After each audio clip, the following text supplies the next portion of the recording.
Day student of first year class, अस्सलाम वालेकुम। आज जो मेरी टॉपिक है वो है एम्पिरिकल फार्मूला प्रॉब्लम्स। उससे रिलेटेड कुछ प्रॉब्लम है, हम वो करेंगे। अभी मैंने आपको इसके स्टेप्स बताए थे कि कौन कौन से स्टेप्स होते हैं, वो आपको स्टेप्स याद करने हैं। तो आज स्टेप के लिहाज से मैं देखो हर चीज़ करता जाऊँगा। मैं कर रहा हूँ एग्जाम्पल 1 उनसे रिलेटेड प्रॉब्लम। तो एग्जाम्पल नंबर 1 पेज नंबर 13, मैं यहाँ से डेटा पढ़ रहा हूँ। डेटा में क्या कह रहा है, क्या क्या चीज़ें दे रहा है, मैं यहाँ पे लिखता जा रहा हूँ और पढ़ता जा रहा हूँ। इस एग्जाम्पल में कह रहा है कि 1.36 ग्राम ऑफ ऑर्गेनिक कंपाउंड, एक ऑर्गेनिक कंपाउंड जिसका मास दे रहा है 1.367 ग्राम से। अच्छा, मैं यहाँ पे इसकी डेटा लिखता जा रहा हूँ क्योंकि पहले डेटा लिखेंगे उसके बाद हम प्रॉब्लम करेंगे। डेटा में क्या चीज़ें दे रहा है हम वो लिखेंगे। कह रहा है कि 1.36 gram, I repeat 1.36 gram of organic compound, इसको कहेंगे मास ऑफ सैंपल। माना जो सैंपल या जो कंपाउंड यूज़ करें आप उसको मास ऑफ कंपाउंड भी कह सकते हो। उसका कितने ग्राम उठा रहे हैं, 1.367 ग्राम। पहला ये डेटा मिल गई हमें। आगे पढ़ते हैं। ऑर्गेनिक कंपाउंड कंटेनिंग, अभी ये आपको बता रहा है कि इसके अंदर कौन कौन से एलिमेंट होंगे। Containing carbon, hydrogen, oxygen. इनके अंदर कौन कौन से ऑर्गेनिक कंपाउंड या इन सैंपल के अंदर कौन से एलिमेंट्स हैं carbon, hydrogen and oxygen. Was combusted, मान इनको बर्न करने, कंबस्ट करने in the presence of air, in the stream of air to yield. हम इनको कंबस्ट करने के बाद हमें जो चीज़ मिल रही है प्रोडक्ट में, वो मिल रही है 3.002 ग्राम ऑफ कार्बन डाइऑक्साइड। तो मास ऑफ कार्बन डाइऑक्साइड वो मिल रहा है 3.002 ग्राम्स। कार्बन डाइऑक्साइड का मास इतना मिल रहा है। अच्छा, ये कह रहा है कि कोई भी ऑर्गेनिक कंपाउंड ऑक्सीजन मौजूद के में उनको बर्न करने, तो हमें क्या चीज़ें मिल रही है। एक मिल रहा है कार्बन डाइऑक्साइड, दूसरा मिल रहा है वाटर। तो अब इनके कार्बन डाइऑक्साइड इसने मास दिया है 3.002 ग्राम्स। आगे क्या कह रहा है, एंड 1.640 ग्राम्स ऑफ वाटर। और वाटर के कितना मास मिल रहा है, मास ऑफ वाटर वो मिल रहा है 1.604 grams. What at its empirical formula, कह रहा है कि इस ऑर्गेनिक कंपाउंड का एम्पिरिकल फार्मूला क्या होगा। माना हमें क्या डिटरमाइन करना है, empirical formula of that compound. इसका एम्पिरिकल फार्मूला हमें डिटरमाइन करना है। उसका एम्पिरिकल फार्मूला हमने डिटरमाइन करना है।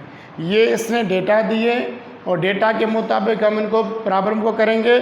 अच्छा, इस प्रॉब्लम को करने का मैं बेस्ट तरीका क्या करता हूँ, मैं बनाता हूँ टेबल। उस टेबल में हर चीज़ आपको क्लियर करता जाऊँगा।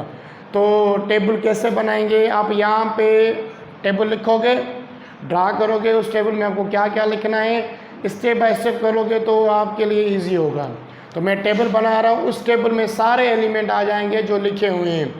तो टेबल में यहाँ बना रहा हूँ, जो चीज़ें कम होती जाएगी वो हम फिर बाद में करेंगे। तो ये डेटा आपने नोट कर ली, क्योंकि ये मैं डेटा मिटाऊँगा। इसके बाद मैं नीचे पूरी की पूरी टेबल बनाऊँगा। उस टेबल में फार्मूले लिखता जाऊँगा और जो स्टेप यूज़ हो रहे हैं वो भी मैं लिखूँगा। इसको मिटाऊँ अभी मैं।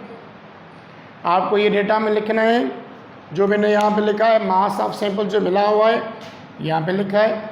ये एग्जाम्पल नंबर है आपका 1, पेज नंबर 13 पे। पेज नंबर 13 पे ये प्रॉब्लम मिला हुआ है। तो मैं इसको यहाँ से मिटाऊँगा। मैं यहाँ से मिटा रहा हूँ इसको। ये हम आगे भी लिख सकते हैं इनको टेबल फॉर्म में, क्योंकि मुझे टेबल बना। ये डेटा लिखने के बाद आप सॉल्यूशन करोगे। सॉल्यूशन क्या करोगे, आप एक बड़ी टेबल बनाओगे। टेबल बनाने से क्या होगा कि हर स्टेप आपको समझ में आएंगे और लिखते जाओगे। इसमें टाइम कम लगेगा। अगर आप सेपरेट करोगे तो टाइम ज़्यादा लगेगा।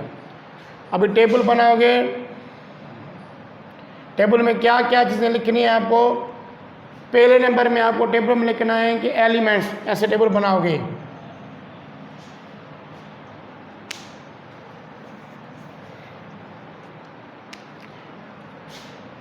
ऐसे टेबल को डिवाइड करोगे, एक पार्ट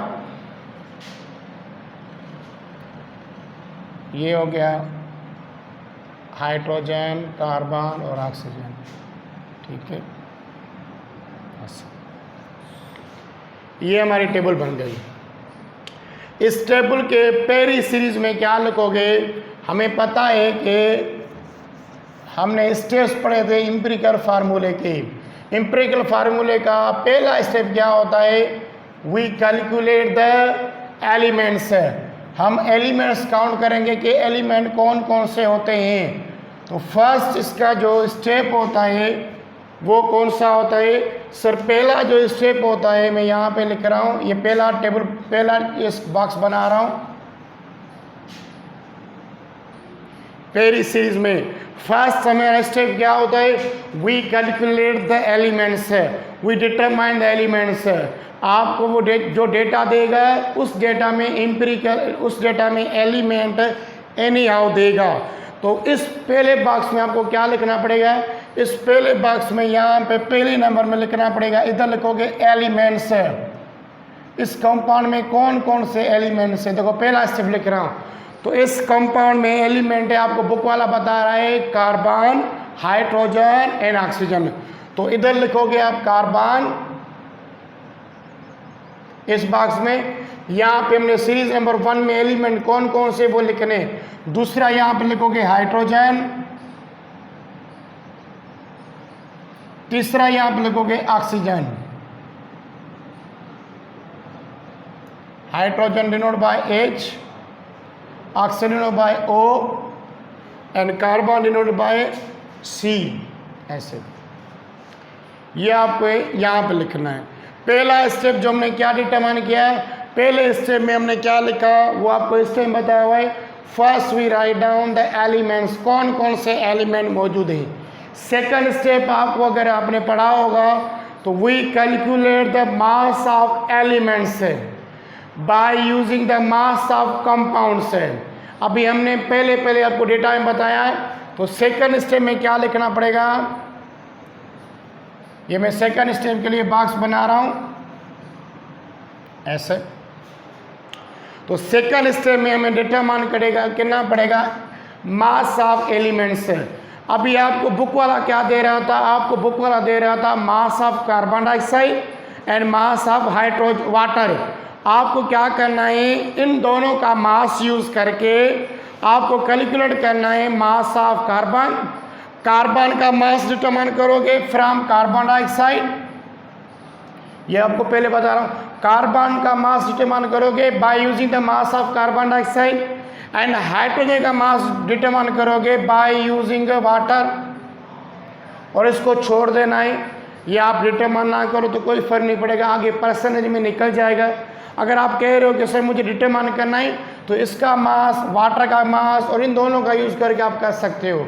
तो हमें क्या करना है, जो हमें इजी स्टेप हो हमें वो यूज़ करने हैं।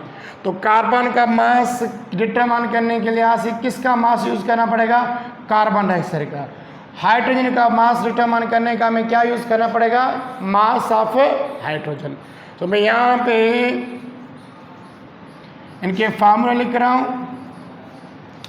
मास ऑफ एलिमेंट यहाँ पे सेकंड स्टेप में, इसका मैं यहाँ पे फार्मूला लिख रहा हूँ कि मास ऑफ एलिमेंट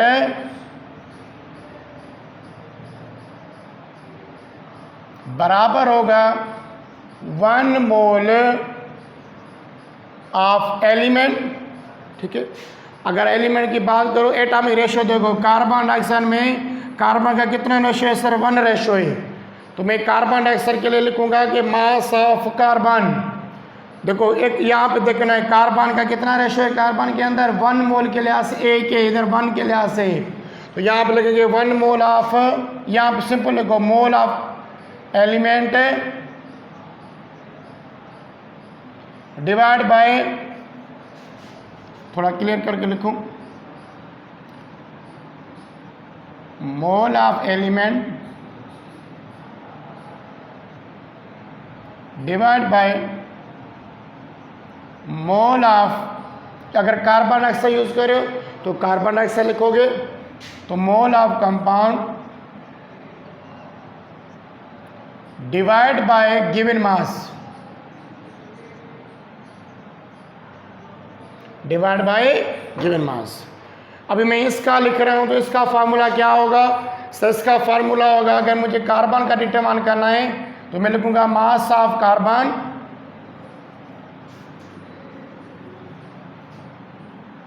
ये थोड़ा इससे मुश्किल है, अगर आप एक बार करोगे तो और इजी हो जाएगा।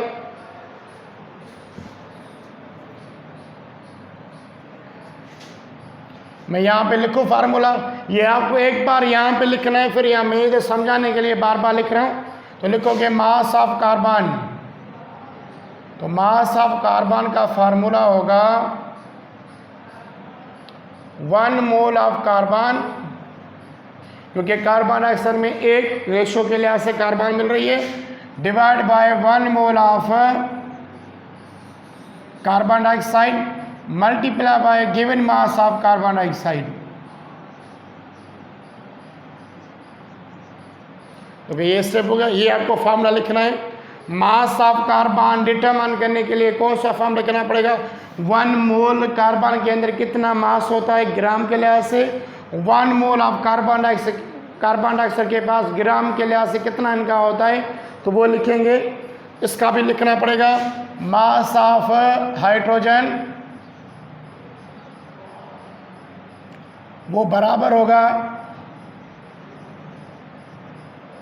ये एक बार लिखोगे फिर आपको समझ में आएगा, तो आप ये बार बार नहीं लिख सकते हो, आप डायरेक्ट करना। फिर इसका होगा, देखो वाटर के अंदर हाइड्रोजन के कितने होते हैं सर? 2 रेशो होते हैं।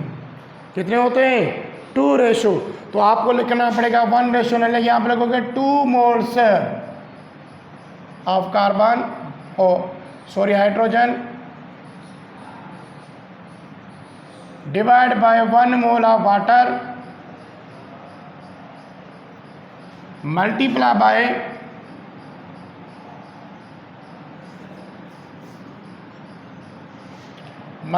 बाय गिवन मास ऑफ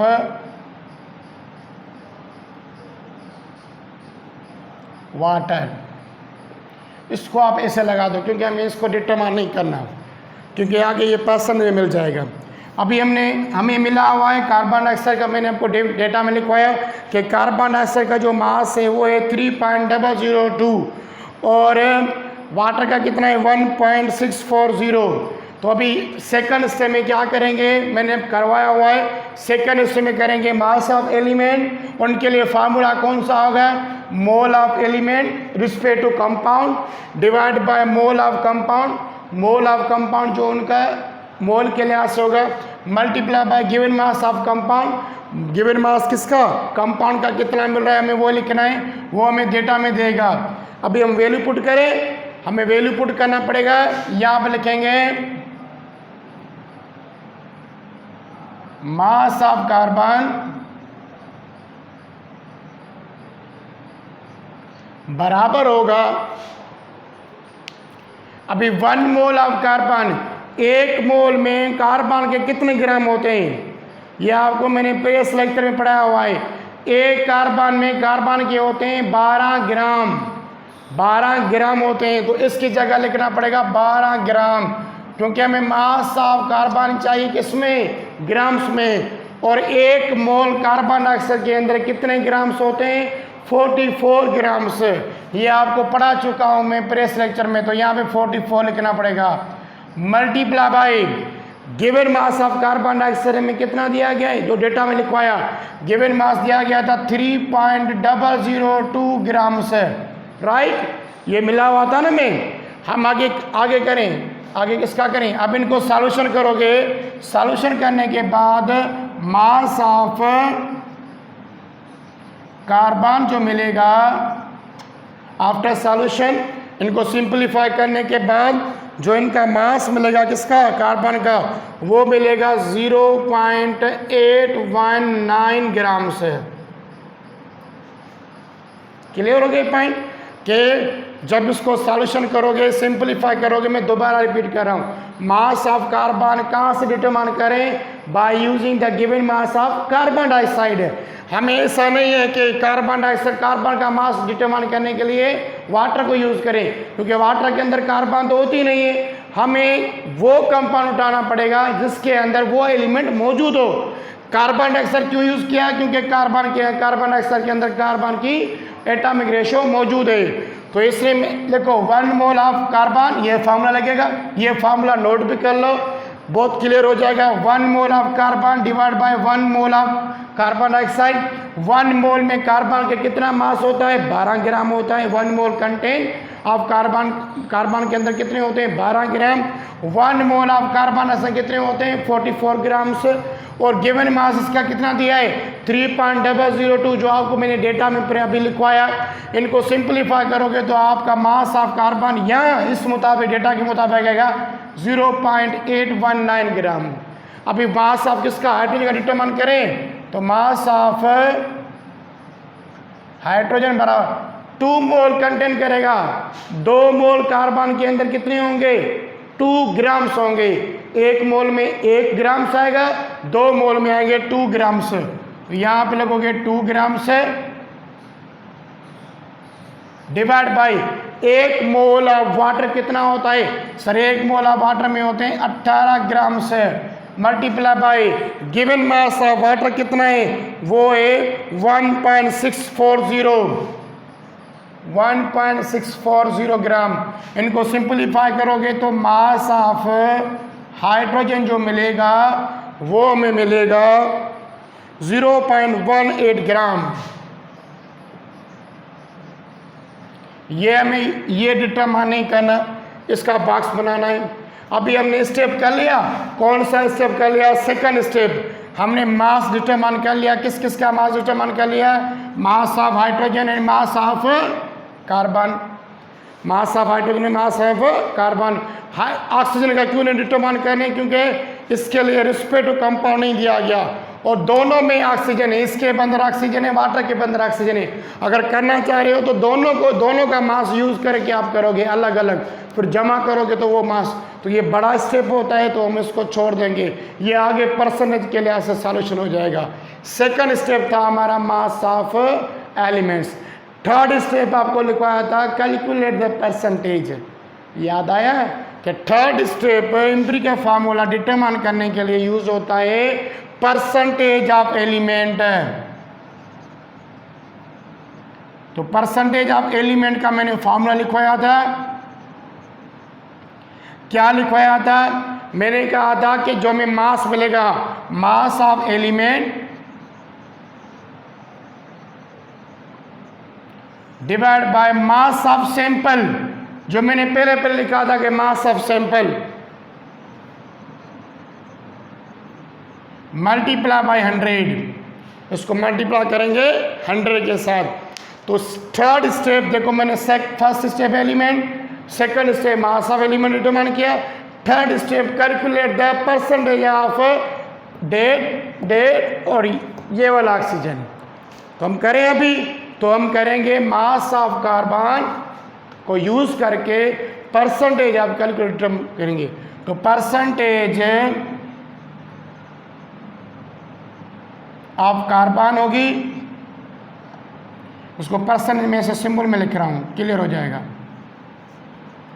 ये परसेंटेज ऑफ कार्बन, तो मास ऑफ कार्बन कितना है, ये वाला यूज करेंगे। देखो मास ऑफ एलिमेंट माना मास ऑफ कार्बन, इसका कितना मास है 0.18 ग्राम, 0.819 gram divide by total mass sample का हमने देखा था कितना था, मैंने पहले लिखा था 1.367 मल्टीप्लाई बाय 100।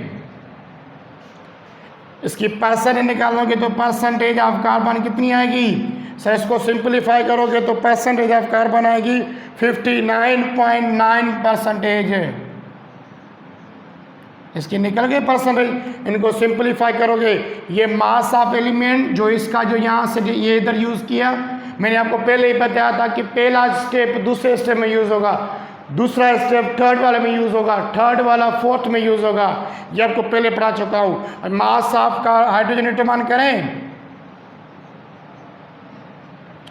तो बराबर होगी मास ऑफ हाइड्रोजन कितना है 0.18 divide by total mass sample का, वही लिखोगे 1.367 मल्टीप्लाई बाय 100। तो परसेंटेज ऑफ हाइड्रोजन कितनी आएगी सर? वो आएगी, आप इसको सिंपलीफाई करोगे तो वो बराबर आएगी 13.16 है,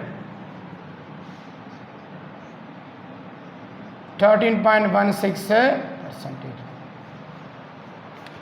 अभी हमें क्या करना है, कार्बन डाइऑक्साइड की परसेंटेज डिटरमाइन करनी है, उसकी ऑक्सीजन की। तो ऑक्सीजन की कैसे करेंगे? आपको ये पता होगा कि 3 एलिमेंट हैं, 3 एलिमेंट की परसेंटेज निकालने के लिए सूटेबल तरीका क्या होता है कि अगर एक का मास नहीं मिला हुआ तो परसेंटेज किससे कहते हैं? परसेंटेज कहते हैं कि जो हिस्सा हम 100 में से निकालें। अभी ये 3 हैं, ये तीनों 100 से लिए गए हैं, इसका मास परसेंटेज, इसकी परसेंटेज, इसकी परसेंटेज और ऑक्सीजन की परसेंटेज ये कहाँ से निकाली गई है सर? ये निकाली गई है 100 से। 2 की मिल गई, 1 की निकालना इजी हो जाएगा। 100 में से इन दोनों का समेशन करेंगे तो निकल जाएगी। तो परसेंटेज ऑफ ऑक्सीजन कितनी होगी? परसेंटेज ऑफ ऑक्सीजन होगी, अभी डिटरमाइन करनी है, वो बराबर होगी 100 प्लस और minus percentage of carbon plus percentage of hydrogen. दोनों की परसेंट को जमा करके 100 में से माइनस करेंगे तो वो ऑक्सीजन की परसेंट निकल जाएगी। ये मैंने क्यों किया? ये मैथमेटिकल के लिहाज से करते हैं कि अगर 2 की परसेंट मिल जाए तो तीसरी की मालूम करने के लिहाज से क्या करेंगे? 100 में से माइनस करेंगे। तो ये इसलिए मैं यहाँ पे यूज़ कर रहा हूँ। तो परसेंटेज ऑफ ऑक्सीजन निकलेगी 100 माइनस कार्बन की कितनी परसेंटेज है? 59.9। हाइड्रोजन की कितनी है सर? 13.16 है। अब इन दोनों को जमा करके इनको सॉल्यूशन करोगे, 100 में से माइनस करोगे तो इसका जो फाइनल जवाब आएगा वो आएगा 26.94 परसेंटेज। ये आपकी बुक में गलत किया हुआ है, इसको करेक्शन कर लेना थोड़ी। कितना आएगा? 26.94 परसेंटेज। ये किसकी निकल गई? ऑक्सीजन की। तो अभी तीनों की परसेंटेज मिल गई। अभी परसेंटेज के बाद थर्ड फोर्थ जो स्टेप होता है वो होता है मोल रेशो। क्या होता है? Mole ratio. तो मोल रेशो का मैंने आपको फार्मूला भी बताया था। तो मोल रेशो होगा मोल रेशो ऑफ एलिमेंट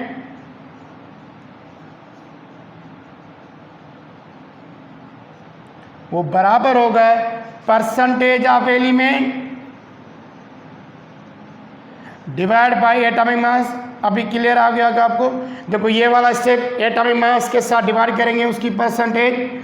तो मोलर रेशो ऑफ कार्बन निकालूंगा, क्या निकलेगा? तो मोल रेशो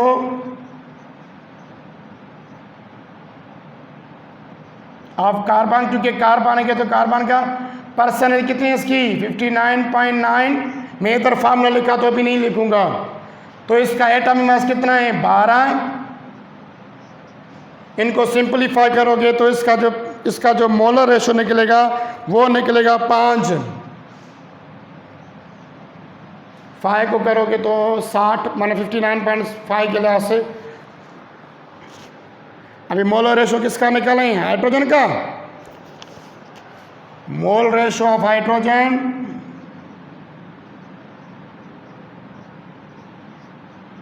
वो बराबर आएगा परसेंटेज इसकी कितनी है? 13.16 है। एटॉमिक वेट किसका? इसका 1 है तो इसकी सेम आ गई 13.16 है mole ratio of hydrogen.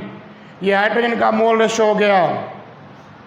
Finally mole ratio of oxygen determine करें तो मोल रेशो ऑफ ऑक्सीजन क्या आएगा, मोल रेशो ऑफ ऑक्सीजन बराबर आएगा 26.94% डिवाइड बाई इसका एटॉमिक वेट कितना है 16, इसको सिंपलीफाई करोगे तो जवाब आएगा 1.68 1.68 ये होगा इसका मोलर रेशो। अभी लास्ट स्टेप क्या है हमारा, ये भी हो गया। देखो इस ऐसे टेबल बनाने में देखो एक ही बार आपके सारे प्रॉब्लम हो रहे हैं। अगर आप अलग अलग करोगे तो ये अलग करना पड़ेगा, इसके बाद ये अलग करना पड़ेगा, इसके बाद ये अलग, तो एक ही स्टेप में टेबल फॉर्म ये सारे के सारे हो रहे हैं। लास्ट जो हमारा स्टेप है वो है एटॉमिक रेशो। क्या, atomic ratio, simplest atomic ratio. तो सिंपलेस्ट एटॉमिक रेशो कैसे निकालेंगे वो आपको मैंने बताया था कि इन तीनों में से देखोगे जिसका मोल रेशो कम होगा। अभी देखो ये 1.68 है, ये 13.16 है, ये 5। आप मुझे बताओ कि इन तीनों में से सबसे कम मोल रेशो किसका है, सर ये। तो ये वाला क्या करोगे, सारों के साथ क्या करोगे, मोलर रेशो के साथ डिवाइड करोगे। तो एटॉमिक रेशो क्या होता है, सिंपलेस्ट एटॉमिक रेशो कह सकते हो। तो सिंपलेस्ट एटॉमिक रेशो निकालने का तरीका क्या होगा, मोल रेशो ऑफ एलिमेंट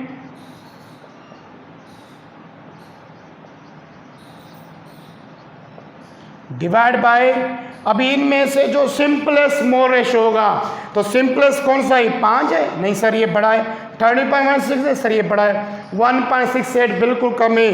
तो यहाँ पे लिखोगे डिवाइड बाय सिंपल, यहाँ लिखोगे लीस्ट कम या लेस मोल रेशो ऑफ से लेस मोल रेशो, जो लेस मोल रेशो होगा। अब इनका एटॉमिक रेशो किस तरीके से निकालोगे, कार्बन का, तो कार्बन का एटॉमिक रेशो निकलेगा 5, इसका मोल रेशो डिवाइड बाय, तो सिंपलेस्ट मोल रेशो कौन सा निकला सर, सिंपलेस्ट 1.68 निकला। ये लेस रेशो है ना बेटा, वहाँ से देखोगे स्टूडेंट, तो वहाँ से 1.6 इसको डिवाइड करोगे 1.68 के साथ, इसका भी एटॉमिक रेशो निकालोगे। हाइड्रोजन का वो किसके बराबर आएगा, 13.16 डिवाइड बाय 1.68, इसको भी करोगे 1.68 डिवाइड बाय 1.68। देखो अभी मैंने फार्मूला लिखा कि मोल रेशो ऑफ एलिमेंट, ये मोल रेशो एलिमेंट का है, फाइन। सिंपलेस्ट रेशो जो तीनों में से कम निकला वो निकला, तो उसके साथ डिवाइड किया, तो फार्मूला ले लिखा है लेस मोलर रेशो, ये लिखा है ना, तो लेस मोलर रेशो ये 1.68 है, 1.68 है, ये तीनों के साथ क्या करोगे, डिवाइड करोगे। आफ्टर डिवाइडिंग तो इसका जवाब आएगा 3, इसका जवाब आएगा 8, इसका जवाब आएगा 1। अभी तो आप समझ गए होगे, अभी फाइनल स्टेप हो गया, माना कार्बन के एटॉमिक मॉलिक्यूलर फार्मूले के लिहाज से कितने हैं सर, 3 हैं, और हाइड्रोजन के कितने हैं, 8, और ऑक्सीजन के कितने हैं, 1। तो फाइनली इसका जवाब क्या निकलेगा सर, कार्बन का अभी लास्ट में लिख रहे हैं इसका एम्पिरिकल फार्मूला। अब इसका लास्ट में एम्पिरिकल फार्मूला क्या होगा सर, इसका लास्ट में एम्पिरिकल फार्मूला जो बनेगा, empirical formula is equal to, carbon का कितना एटॉमिक रेशो है सर, 3 है, तो करोगे C3। देखो कार्बन के कितना है, 3 है।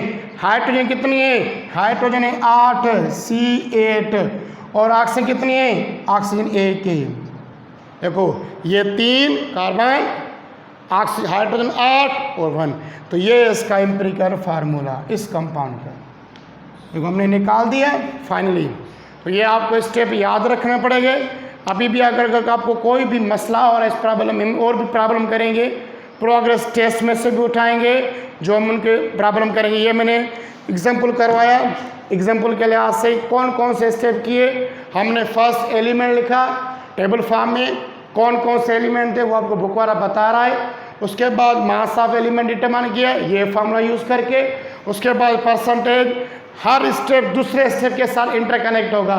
अगर आपको ये स्टेप नहीं आ रहा तो आपको ये भी नहीं आएगा। अगर आपको परसेंट निकाल नहीं आ रही तो आप ये लास्ट वाला नहीं कर सकते हो। अगर आपको ये आ रहा है, ये नहीं आ रहा तो ये भी नहीं कर सकते हो। हर स्टेप दूसरे स्टेप के साथ इंटरकनेक्ट होगा। मैंने परसेंटेज आपको लेक्चर में बताया, उसको ऐसे करेंगे। उसके बाद मोल रेशियो ऑफ एलिमेंट किस तरीके से करेंगे ये आपको फार्मूला बताया। फाइनली हम क्या करेंगे, सिंपलेस्ट एटॉमिक रेशियो, जो रिस्पांस होता है एम्पिरिकल फार्मूला का, नंबर ऑफ एटम या सिंपलेस्ट रेशियो, तो सिंपलेस्ट रेशियो का फार्मूला होगा मोल रेशियो। तो ये सारे मैंने स्टेप बाय स्टेप किए और आपको हर मेथड आपको बताया कि इसमें ये फार्मूला लगेगा। अगर फिर भी कोई इसमें दिक्कत हो रही है तो आप मुझसे पूछ सकते हो, सर ये वाला टर्म दोबारा रिपीट करो, तो ये दूसरा प्रॉब्लम करेंगे। अगर और भी क्लियर नहीं है, नेक्स्ट लेक्चर में इसका मैं दूसरा एक न्यूमेरिकल कराऊंगा जो आपकी प्रोग्रेस टेस्ट में होगा। तो मैं 30-20 सेकंड तक वेट कर रहा हूँ, जैसे आप उसको स्टॉप करके ये सारी चीज़ें लिख सकते हो।